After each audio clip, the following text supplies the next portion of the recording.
Story, les rendez-vous d'Alfred Hitchcock racontés par Serge Sauvion.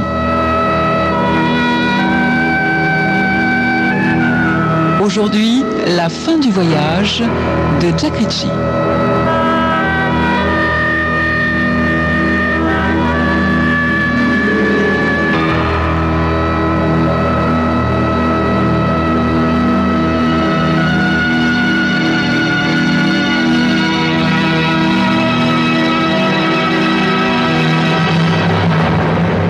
Mon cousin Clarence, de quelques années mon aîné, est un homme plutôt réservé, placide même.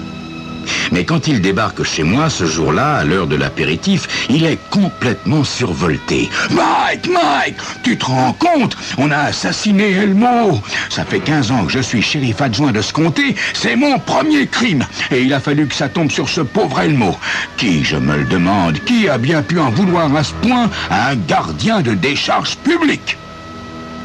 Je l'entraîne vers le plus confortable de mes fauteuils et commence par lui servir un whisky bien tassé avant de dire « Tiens, je savais même pas qu'on avait engagé quelqu'un pour garder la décharge. » Et ils ont choisi Elmo. Pour autant que je me souvienne, question travail, il n'a pourtant jamais eu le feu sacré.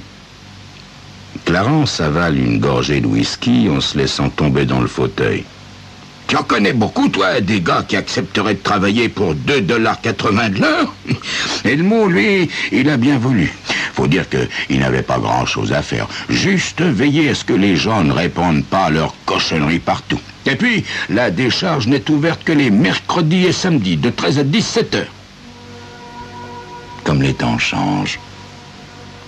À l'époque où j'étais gamin et qu'on ne parlait pas encore de lutte contre la pollution, la décharge était ouverte 24 heures sur 24, sans surveillance. On appelait l'endroit la bourse aux échanges. Et on y faisait parfois de fameuses trouvailles. Et un jour, Clarence et moi y avons même déniché tout ce qu'il fallait pour construire une trottinette. Bien d'autres choses ont changé au pays. J'ai quitté Shark Priver il y a 17 ans pour ouvrir un cabinet d'avocat à New York et je n'y suis revenu que de temps à autre pour les vacances. Mais il y a 15 jours, j'y suis revenu avec l'intention d'y rester définitivement. Je me resserre un whisky et je demande à mon cousin, c'est arrivé quand ? Entre 2h30 et 3h cet après-midi. L'assassin s'est servi d'un fusil de chasse qu'on n'a pas encore retrouvé. Voilà des heures que je cours dans tous les sens et je suis vanné. Comme la femme d'Elmo habite à 2 pas de chez toi, je me suis dit que j'allais en profiter pour m'arrêter ici et souffler un brin. À mon avis, vois-tu, c'est elle qui a fait le coup. Margie ? Enfin, tu plaisantes. Une brave fille comme elle est. Pourquoi est-ce qu'elle l'aurait fait d'ailleurs?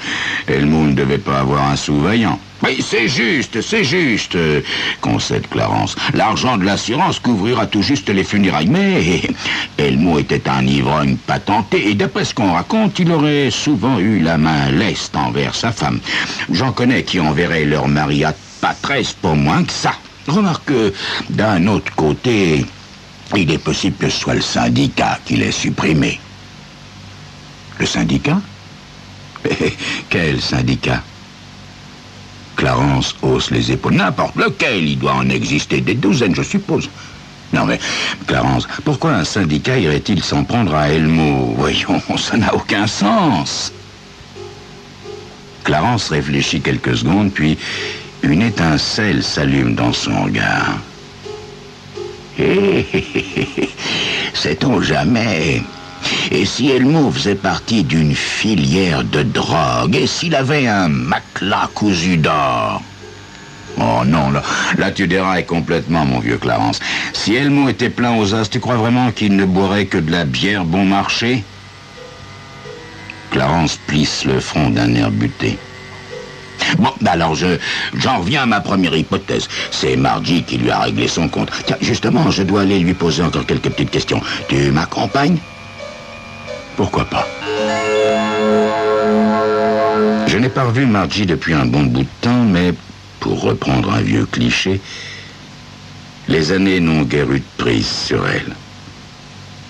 À l'approche de la quarantaine, elle est encore bougrement séduisante. première vue, elle n'a pas l'air accablée de chagrin. Permettez-moi de vous exprimer mes sincères condoléances, dis-je, tandis qu'elle nous fait entrer dans le salon. Ses beaux yeux verts me dévisagent avec curiosité. Merci, Mike. Vous êtes rentré définitivement au pays? Oui. Disons que je me suis retiré des affaires. Elle va à la cuisine nous préparer du café, puis revient s'asseoir près de nous. Clarence tout saute d'un air un peu gêné, puis demande « Margie, pourriez-vous me dire où vous étiez cet après-midi entre 2h30 et 3h ?» Au sous-sol, en train de faire la lessive. Je n'ai que le samedi pour la faire. En semaine, je travaille à la coopérative. Et vous étiez seul? Oui, Clarence, absolument seul. Si j'avais su que vous me soupçonneriez de meurtre, je me serais arrangé pour avoir un témoin ou deux. Clarence a l'air encore plus gênée. « Non, voyons, Margie, peut-être quelqu'un vous a-t-il vu étendre le linge dehors ?» Margie a un petit rire ironique. « Vous mettriez du linge à sécher dehors par un temps pareil, vous? » On voit que vous ne faites pas souvent la lessive. Je l'ai étendu sur le séchoir du sous-sol. La réponse semble logique. Depuis ce matin, le temps est à la pluie. Quand nous partons, 20 minutes plus tard environ, nous voyons la voiture du docteur Kendall se ranger le long du trottoir, juste en face de chez Margie. Clarence me pousse discrètement du coude. « Tu as vu? Il n'a pas sa trousse. Alors c'est sûrement pas une visite professionnelle. Et dire qu'il est veuf depuis juillet dernier seulement. Tu veux dire que Margie et ce Kendall? Oh, il n'y a pas que lui. Il paraît que Tupper, le facteur, s'attarde aussi chez elle anormalement longtemps. Oui, possible, dis-je, tandis que nous remontons dans la voiture de Clarence. Possible, mais je ne vois pas Margie comme étant un meurtre. Clarence soupire d'un air agacé. N'importe qui est capable de ça, Mike. N'importe qui. Bon, voyons, Clarence, procédons avec logique. Combien de voitures possédaient Elmo et sa femme? Hein? Quelle drôle de question. Ben voyons, une seule, une Ford vieille de 10 ans. Bon. Et Elmo s'en est servi pour se rendre à la décharge, je présume. Bah oui, elle est d'ailleurs toujours garée sous les arbres. Bon, alors si Margie a tué son mari, comment se serait-elle rendue à la décharge? À pied? Elle aurait traversé la ville et fait 5 kilomètres de route avec un fusil de chasse sous le bras sans que personne ne la remarque? Oh, Clarence, ça ne tient pas debout. Et si elle avait eu un complice? Qui ça? Le facteur? Le médecin ou Dieu sait qui? Dans ce cas, elle aurait au moins pris la peine de se forger un alibi, tu crois pas? Et puis, si elle avait batifolé avec quelqu'un, tout le patelin serait au courant. Oh, pas forcément. Il y a des gens qui savent se montrer discrets. Moi, je parierais pour un célibataire. Enfin, un homme libre avec un portefeuille bien garni. Oui, alors tu peux éliminer Tupper. Parce qu'un facteur, même avec 20 ans d'ancienneté, ce n'est pas exactement ce qu'on peut appeler un beau parti. Oui, peut-être. Mais enfin, il reste toujours le toubib et... Bah tiens, pourquoi pas toi? Je manque à avaler la cigarette que je viens d'allumer. Moi? Enfin, tu deviens complètement fou, Clarence. Pas du tout. Je t'ai dit tout à l'heure que n'importe qui était capable de tuer. Dis donc, à propos, où tu étais, toi, entre 2h30 et 3h? Eh ben, chez moi, en train de lire Guerre et Paix. J'en ai commencé la lecture il y a 9 ans et j'en suis déjà à la page 177. Pas de témoin? Si. Un corbeau qui est venu frapper à ma fenêtre. Clarence me jette un regard écœuré et ne desserre plus les dents. Je le laisse à ses cogitations, et ce n'est que lorsque nous arrivons en vue de la bifurcation qui mène à la décharge que je dis tout à trac: tu devrais ajouter un nom à la liste de tes suspects. Ah oui? Lequel? Mais le tien, pardi. Le mien? Dis donc, Mike, tu crois que c'est vraiment le moment de te payer ma tête? Enfin, Clarence, C'est bien toi qui as prétendu que n'importe qui peut commettre un meurtre. Alors je te le demande, où tu étais, toi, à l'heure du crime? Eh ben, en patrouille. Oui, quelqu'un peut en témoigner? Oui, monsieur. J'ai lancé 2 appels à la radio à la police du comté. D'où as-tu lancé ces appels? Quelqu'un peut-il jurer que tu n'as pas appelé de la décharge? Non, tu te crois à l'abri des soupçons parce que tu es shérif adjoint? Clarence freine brutalement et s'arrête sur le bas-côté. Il a le visage complètement livide et plonge la main dans la poche de sa veste.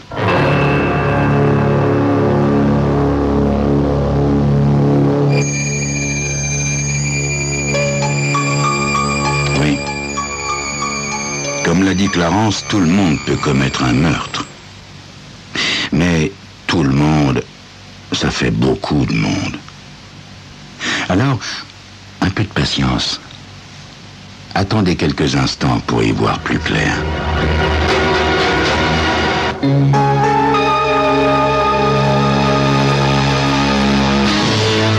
Clarence ne sort pas de sa poche son revolver, comme je l'ai cru une seconde bêtement, mais sa blague à tabac et sa pipe. Il embourre le fourneau à petits coups secs et son visage se détend. On pourrait peut-être arrêter de dire des âneries et réfléchir sérieusement. Tu ne crois pas, Mike? Si, mon vieux Clarence. Alors le mieux, ce serait peut-être de reprendre tout du début. Nous nous rendons d'abord sur les lieux du crime, ce qui ne nous apprend pas grand-chose de plus. Pendant que Clarence se perd en conjectures et en hypothèses, toutes plus invraisemblables les unes que les autres, je scrute attentivement les environs.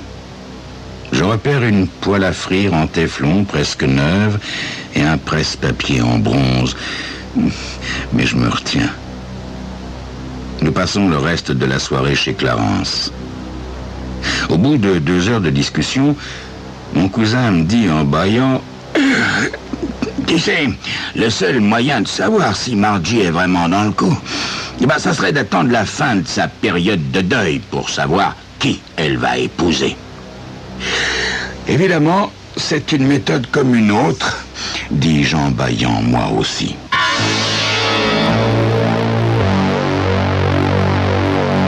Trois semaines plus tard, l'enquête en est apparemment toujours au même point mort. Oui, je dis apparemment car je n'ai pratiquement pas revu Clarence. Je ne veux pas le déranger à son travail et pour le reste, il est plutôt difficile à joindre. J'en suis presque à me dire qu'il m'évite parce qu'il me soupçonne, mais je suis loin de la vérité.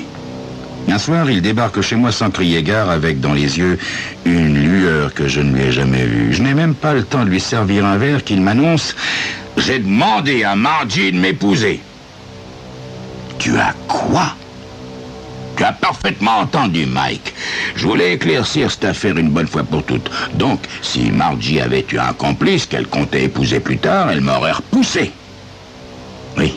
Et elle ne l'a pas fait? Non, monsieur. Elle a accepté. Et, bien entendu, tu as retiré ta demande ensuite.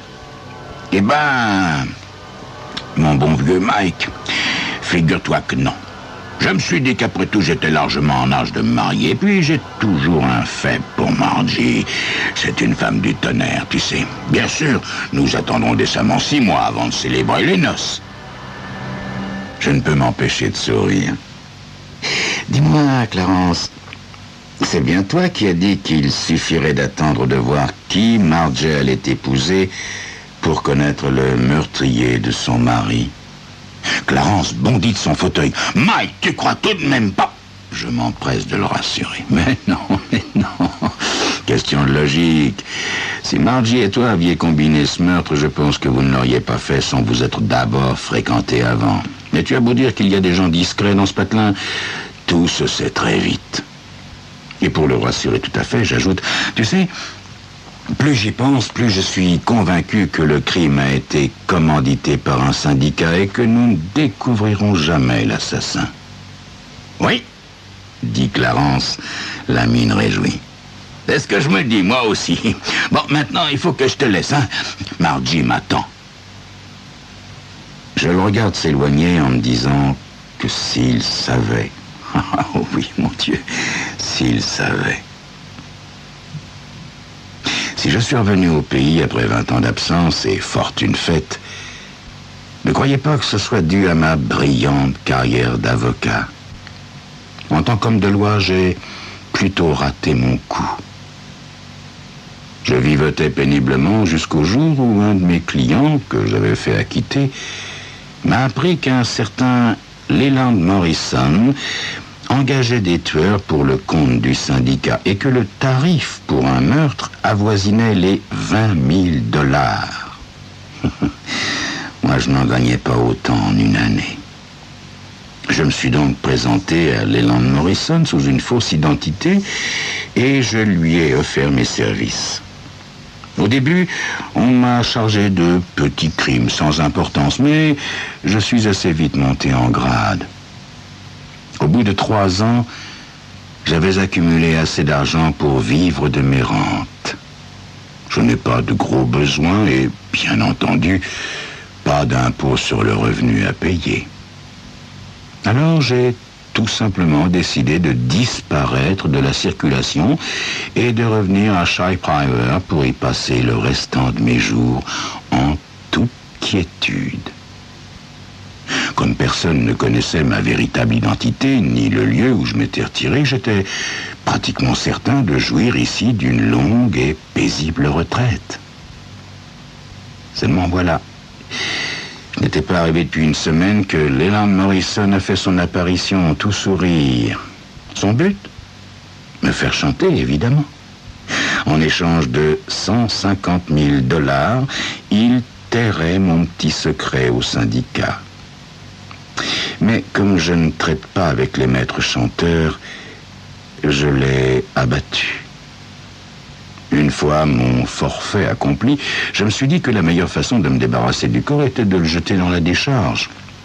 Quand je suis arrivé là-bas, elle était déserte et j'ai pu, tout à loisir, creuser un joli trou pour Morrison.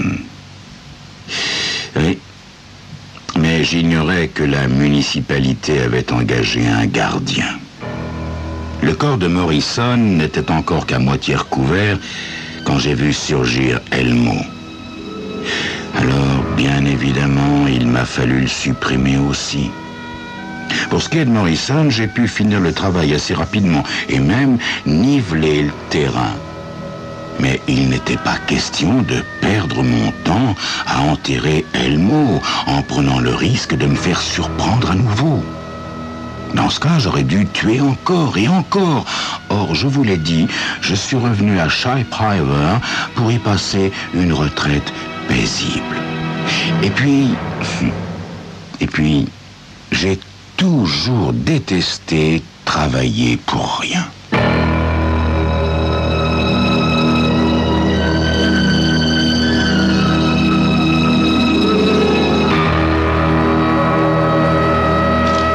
C'était Crime Story.